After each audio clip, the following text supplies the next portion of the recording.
لیکولین به کمپانیه که پداوین چاودێریە ئێرادەستی رێژیمە ئەسەد کردبوو. هاتخواستن جهن دادوەرێن فەرەنسی گۆلیکۆلینێ بکن بە قەزیا کۆزمۆس.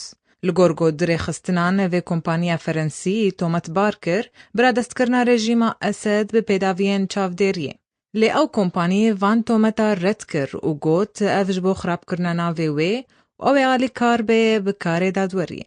ئەڤ لیکۆلین یاگۆ حەفتیا بووری دەست پێ کرد پشتی گۆ ساڵە 2012دا ژی لیکۆلینێک سەرەکی چێبوو پشتی گلیایەکیتیا ناو دەولەتیش بۆ مافێ مرۆڤان و هەفگرتنا مافێ مرۆڤان. یەکیتی و هەفگرتن گۆتنت بەیانەکێدا گۆ سێ دادوەرên پسپۆر دوارێ تاوانên dijî mirovahiyê de hatin tayînkirin li Parîsêj bo vê lîkolînê. Her du rêxistin kompanya Ferensî tometbar dikin bira destkirina rejîma Sûriyê pêdawîstiyên çavdêriyê. Godhêlê amarên istixbaratê bihêztir bibe ji bo binpêkirina opozisyonê û bi taybet got peywendiyên elektrînî qut bike.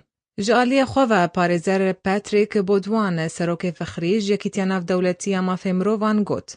Divê dadweriya Ferensî nas bike egera alîkariya kompanya Kozmos ji rejîma Sûriyê re bi pêdeviyên çavdêriyê. Herwiha Michel Tobiana serokê fexrî ji hevgirtina mafê mirovan got, em bihêvîne got ev lîkolîn birê biçe bêgot çi bandorek siyasî li ser hebe.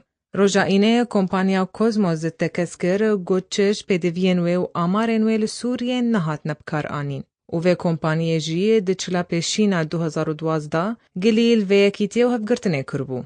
Hêjaya em bibînin got Yekîtiya Ewropî di çila 2012 de qedexa kirbû got çi amarên çavdêriyê derbasî Sûriyê nebin.